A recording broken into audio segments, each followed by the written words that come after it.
watching KRON On, streaming now from KRON 4, the Bay Area's local news station. With temperatures exceeding 100 degrees, we want to help keep you safe and cool inside. Joining us now with tips to keep the heat out is Don Vandervort, a home improvement expert and founder of Tips.com. Don, thanks so much for joining us today. Hi, nice to be with you on such a hot day. What part of are you in the Bay Area right now? No, actually, I'm in Southern California. I used to live in San Francisco and the Southern Bay Area down around Palo Alto. I know that. I'm sorry.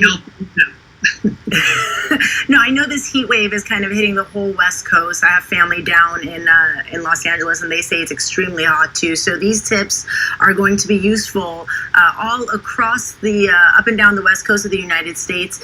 When we think of trying to stay cool, we think of the typical, pull your shades down.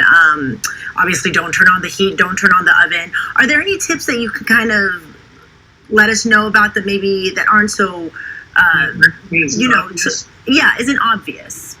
Yeah, well, so, I think one thing that people need to keep in mind is really maximizing your air conditioner's efficiency, because most people who are struggling through this, or hopefully most people, have some form of AC, and you want to keep that working as efficiently as possible. So that means if you haven't changed your filters in like 6 months or more, it's time to change them, because you really want to get the air circulating through the system very efficiently. It also helps the equipment last longer. Another thing that is just the concept of keeping the air moving in your house. You know how we feel cooler when we stand in front of a fan, and that's basically because the movement of the air across your body increases the evaporation, perspiration off of your skin, which makes you feel cooler. A fan isn't actually cooling the temperature of the air, it's making you feel cool in that space. And so using fans, is really a good way to keep your AC costs down, and also to make you feel cooler. Back to the AC system, though, you also want to make sure that the registers are open in the rooms that you're using, so that you're delivering the cooling there. But you don't necessarily need to keep them open if you're not using certain parts of the house. I think also don't expect that your AC is going to bring the temperature down to 65 degrees or whatever in your house, because that's just really going to overwork the equipment. It's going to waste a lot of energy. AC, it won't do that in extremely hot weather. If you can try to be comfortable in sort of a 75 degree room, 78 degrees, you're going to be much better off. And that just means wearing lighter clothing and, doing certain things that don't deliver more heat to the house. You want to minimize heat gain by not using appliances that produce heat, like the stove, the oven, dishwasher, dryer, anything that produces heat. So keep that all to a minimum, including lights. If you don't need lights during the day, don't turn them on, because they produce a lot of heat. And you also want to minimize heat gain through the windows. That comes back to pulling the shades and that sort of thing. And if when you have a little bit of time, if you have certain sun-facing windows that allow a lot of solar heat gain, it's good to get some heat-blocking curtains that, like kind of blackout shades or thermal curtains. They're inexpensive, and it's a good way to keep, the heat from coming in. Let me think. The other thing I think is reducing humidity. By keeping the humidity down, you also feel cooler. So if you're showering in the bathroom, be sure you turn on the bath fans to draw the humidity out of the bathroom. And the same is true in terms of drawing humidity out of the kitchen. Now, unfortunately, not all of us in the Bay Area, and I know in Southern California it's the case too, not everyone has air conditioning. But those of us that do, Is it better, do you think, because I know tomorrow's here, at least here in the Bay Area, tomorrow's supposed to be hotter. It's supposed to get progressively hotter at least through Friday. Would you recommend us, let's say, turning on the air conditioner and kind of keeping it constant today, or do we wait and let's say turn on the AC tomorrow? Do you think what's more efficient, I guess, in keeping your home cool and not potentially overwhelming the system?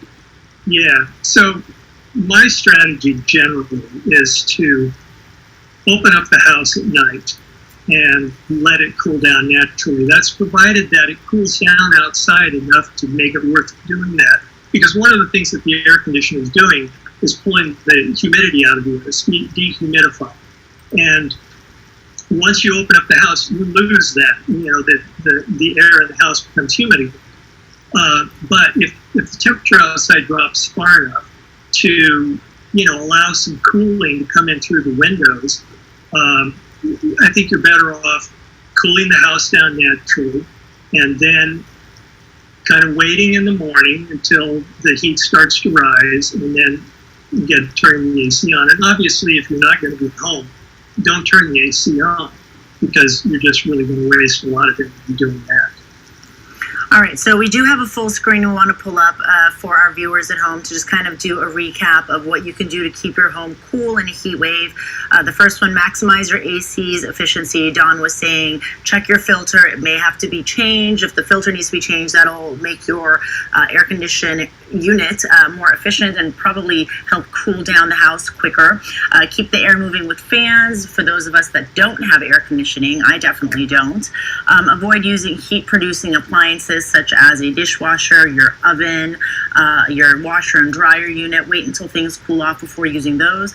Block heat gain at windows. So if you have a shade or some sort of curtain or something that could prevent the sunlight from coming in, that helps a lot. And also reduce humidity by turning on, say, the fans in your bathroom if you are taking a hot shower. Obviously, there's only so much that we can do to keep ourselves cool. We can also drink water. Try to take off as much clothes as you can appropriately within your own home, depending on who you live with. And hopefully, we can get through this heat wave. I've only been in San Francisco for about 3 years now, and I haven't seen temperatures hit 108. It's very reminiscent of when I was in Southern California, so it is definitely going to get hot. Even here in San Francisco, it's going to be warm.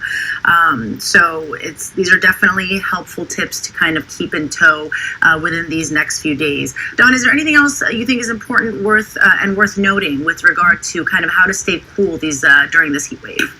I think you've kind of covered it. I mean, take cool baths and showers, or even spritz your body with a spray bottle with icy water. That helps. As you say, dress in loose, light clothing. Eat cold foods.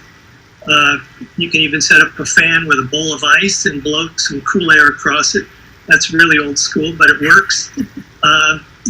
Just stay cool. That's all I can say. Well, I definitely won't be having any pasta or hot meals in these next few days.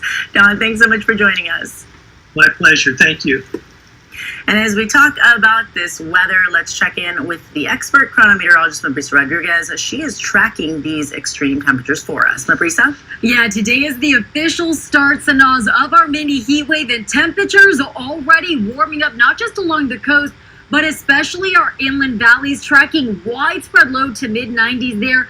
Dublin and Livermore, 94 degrees. San Jose in the upper 80s with